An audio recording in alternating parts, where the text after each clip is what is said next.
Hello, everyone. Welcome back to the English Learning Podcast. I'm your host, Jason. And I'm Julia, your co-host. We're so glad you're joining us today for another exciting and brainy episode. Ooh, brainy. That's a good word to use today because we're diving into something a little deeper than usual. That's right. Today we're talking about the science behind thinking in English. What's actually going on inside your brain when you start thinking in a new language? You might be wondering, why does it feel so hard to switch your thoughts into English? Or why do some people say you need to think in English to become fluent? Well, there's actual brain science behind that idea. Exactly. In this episode, we'll explain how your brain processes language, why thinking in English helps you speak better, and how you can train your brain to make the switch more naturally. We'll also talk about what's happening when you translate in your head versus when you just think in English, and why that difference matters. And of course, we're going to give you simple, practical tips you can use right after listening to this episode, even if you're just starting out. So, whether you're learning English for work, travel, or just for fun, this episode will help you understand what's going on up here, points to head, and how to use it better. All right, ready to jump into the science? Let's do it. All right, let's start with the big question. Why is thinking in English so important for language learners? Great question. Thinking in English helps you become more natural and fluent. If you're always translating from your native language, it slows you down and makes speaking feel like a puzzle. Exactly. Imagine this. You want to say something simple like, I'm hungry. But instead of just saying it, your brain first thinks of it in your native language, then translates it into English, checks the grammar, and then finally speaks. That takes a lot of time. And that's why many learners feel stuck when they try to speak. Their brain is working too hard in two languages. But if you train your brain to think directly in English, you cut out that extra step. Right. It's like switching from riding a bicycle with training wheels to riding freely. You go faster and feel more confident. And here's another reason. It helps you understand English faster, too. When you're reading, listening, or watching something in English, you don't need to stop and ask, what does that mean in my language? You just get it. That's a great point. Thinking in English also improves your pronunciation and sentence structure. Because when you think in English, you start to feel how the language flows naturally. Yes.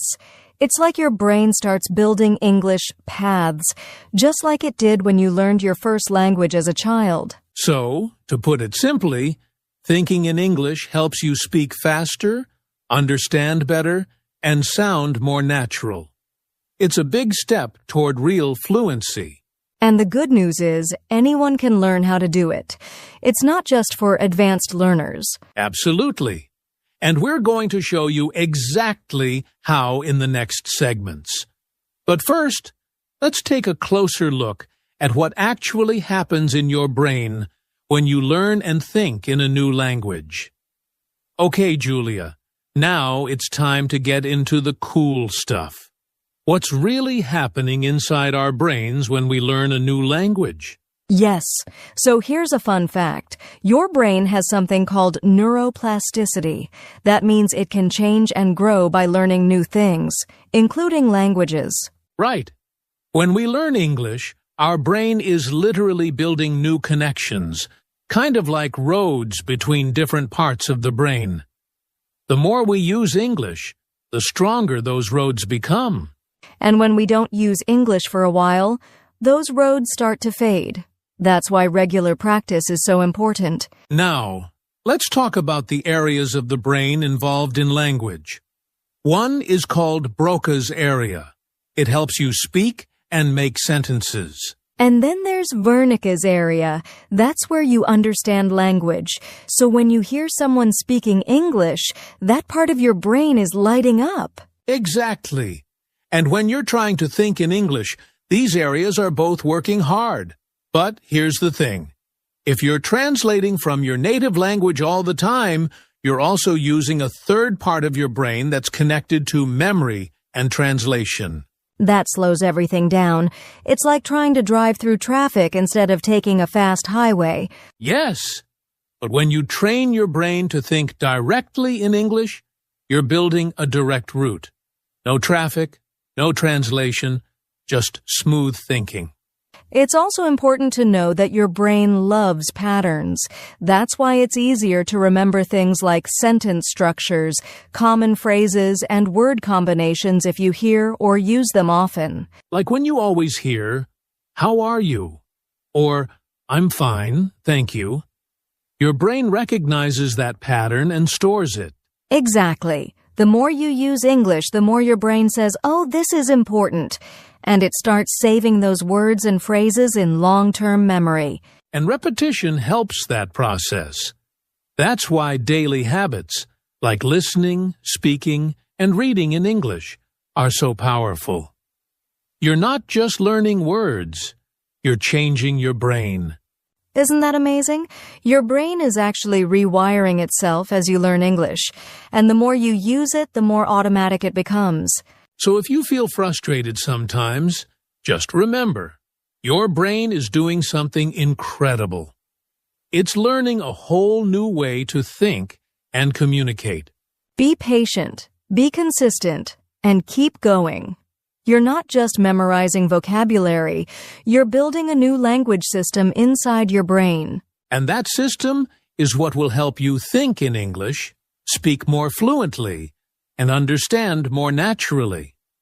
So now that we know how the brain learns language, let's talk about something every learner experiences: switching between languages in your mind.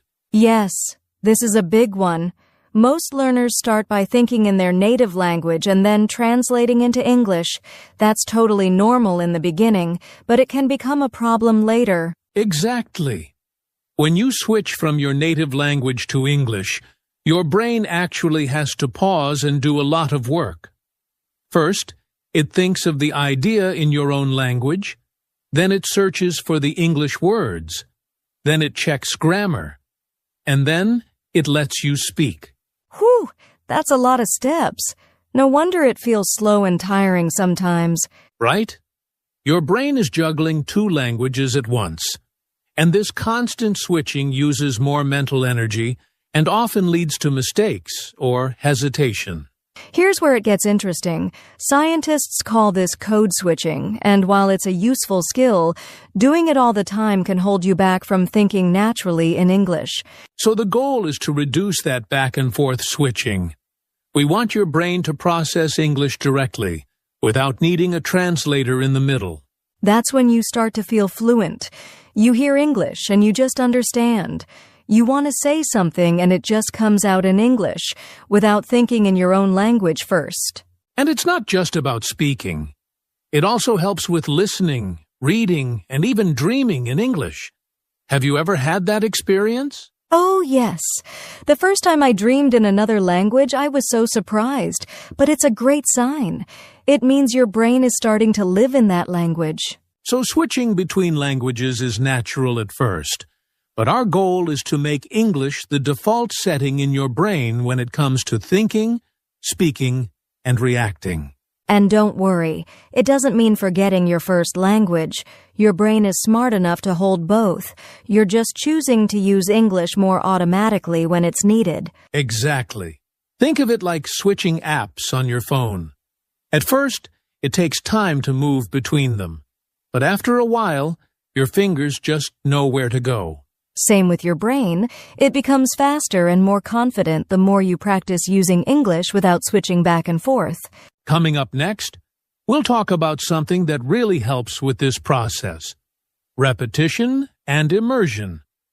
That's what teaches your brain to stay in English mode longer. Okay, so we've talked about how the brain learns language and why switching between languages can slow us down. Now, let's look at something super important: repetition and immersion. Yes, These two things are like fuel for your brain when learning English. Repetition helps your brain remember, and immersion helps your brain stay in English longer. Let's start with repetition. Basically, when you hear or say something over and over again, your brain starts to recognize it faster. That's how we remember songs, right? Exactly. If you hear the phrase, "What do you mean?" many times it becomes automatic. You don't need to think about each word, you just know it. That's because repetition builds stronger neural pathways. Your brain says, "Oh, this is important. I've seen this before." And it starts to store that information in long-term memory. So if you're learning English, don't be afraid to repeat the same things again and again. Repetition doesn't mean you're slow. It means you're training your brain. Now, let's talk about immersion. This means surrounding yourself with English every day. Not just studying grammar, but living in the language. Right. You don't have to travel to an English-speaking country to do this. You can listen to English podcasts, watch YouTube videos, change your phone settings to English, or follow English speakers on social media. And the best part? When your brain sees or hears English all the time, it starts to think in English without you trying so hard. It's like when you move to a new city. You get used to the streets, the shops, the signs. It becomes familiar. Immersion does the same thing for your brain with language. And when you combine repetition and immersion, that's powerful. For example, if you watch the same short English video every day for a week, you'll understand more each time, and your brain starts predicting what's coming next. That prediction is key. It means your brain is no longer translating. It's thinking ahead in English. That's how fluency starts to form. So remember, don't just study English. Live in English. Hear it, see it, repeat it. That's how you train your brain to think faster, smoother, and more confidently. And you don't need hours. Even just 10 to 15 minutes of daily repetition and immersion can make a big difference over time. Absolutely. It's about consistency, not perfection. And the more your brain is exposed to English, the more naturally you'll start thinking in it. So far, we've talked about how your brain learns language, how switching slows you down, and how repetition and immersion help. But now let's get to the heart of it. How thinking in English actually improves your fluency. Yes, and this is such an exciting part. Fluency isn't just about speaking quickly. It's about speaking naturally, confidently, and without stopping to search for every word. Exactly. When you think in English, your brain starts doing what native speakers do. It pulls out words and phrases automatically, without translating or pausing. Let me give a simple example. Imagine you're in a shop and you want to say, "How much is this?" If you're thinking in your native language, you might stop, translate it in your head, then say it. That takes time and confidence. But if you've trained your brain to think in English, that phrase just pops out. Quick, easy, natural. That's fluency in action. And when that happens, your confidence goes up. You feel more relaxed when speaking. You're not worried about every little mistake. You're focused on communicating. That's the key. Fluency is about flow. And thinking in English creates that flow. You stop overthinking and start responding more like a native speaker. Another cool thing is that when you think in English, you begin to feel the language. You get used to how sentences are built, what sounds right, and what sounds strange. That feeling is a sign that your brain is adapting. You're not just learning rules, you're absorbing the rhythm and style of English. And remember, you don't need to speak perfectly to be fluent. Even native speakers pause or correct themselves. The real goal is to express yourself smoothly and naturally, and that happens faster when you think in English. So if you want to improve your fluency, start by shifting your inner voice. Try thinking in English during daily routines, when you cook, walk, or plan your day. It's a small change that leads to big results. And coming up next, we'll share practical strategies to help you train your brain to think in English every day. No stress, no pressure. All right, it's time for the best part. How to actually train your brain to think in English. Because knowing the science is great, but now we need to take action. Absolutely. So let's start simple. One of the easiest ways is this. Name things around you in English. Wherever you are, your room, your kitchen, outside, just say what you see in English. Right. You look at your desk and say, "This is a pen. This is my laptop. I'm sitting on a chair." It seems basic, but it builds that habit of using English in real time. And here's another powerful one. Speak your thoughts out loud in English, even if you're alone. For example, say I'm hungry. I think I'll make some tea. It's a little cold today. It's like talking to yourself in English. And that's not weird. It's smart. You're helping your brain stay in English mode. And if speaking feels too hard at first, you can also write your thoughts down. Keep a short daily journal in English. Just write a few sentences like, "Today I went to the market. I saw my friend. We talked about the weekend." That's a great one. Writing helps your brain slow down and think more clearly in English. Over time, it gets easier and faster. Next tip, ask yourself questions in English, then try to answer them. For example, what do I want to eat today? Then answer, I want rice and vegetables. Exactly. You can even play a mini interview game with yourself. What's your favorite movie? What do you do on weekends? It's fun and useful. Now let's talk about your phone. You look at it all day, right? So change your phone language settings to English. That way, you're reading and thinking in English more often. And follow English-speaking creators on YouTube or social media. Watch short videos where people speak naturally. Try to repeat what they say or write down useful phrases. Here's another one I love. Use English when you make decisions. Like when choosing clothes, should I wear the blue shirt or the white one? Make those little choices in English. That's genius. It brings English into your real life, not just your study time. Also, when you're stuck on a word, don't always go back to your native language. Try explaining it in simple English. For example, if you forget the word fridge, you can say the cold box where I keep food. That's a key skill. Native speakers do it too. It keeps your brain thinking in English, even when you don't know every word. And finally, make English fun. Use it with music, games, jokes, or by talking with a friend. The more relaxed and happy you feel, the easier it is to think in English. So to sum it up, name things, speak your thoughts, ask yourself questions, write a journal, change your phone language, follow English content, explain things simply, and make it fun. Yes, it's not about being perfect. It's about practicing a little every day until it becomes natural. Coming up next, we'll answer a big question. Can anyone train their brain to think in English? Spoiler alert, it's a yes. But let's talk about why and how.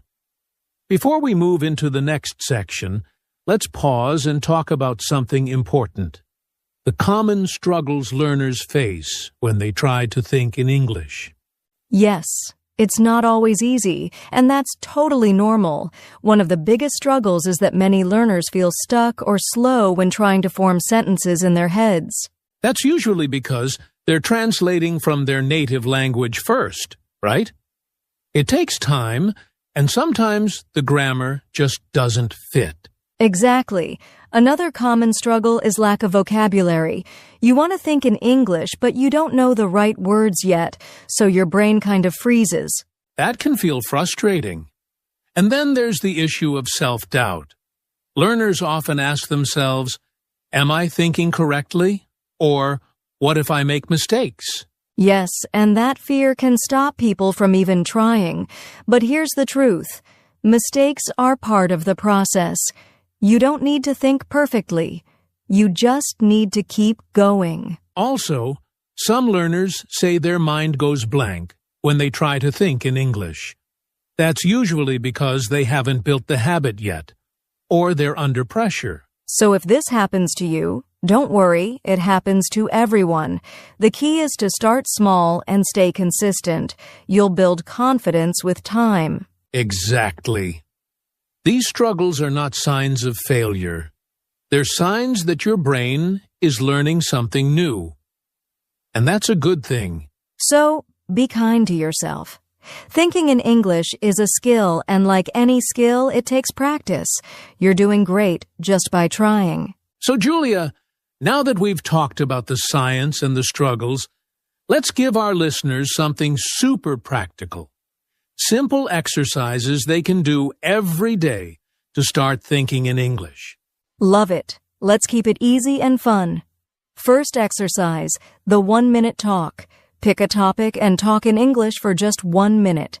It could be my favorite food, what I did today, or even what I see in my room. That's a great one.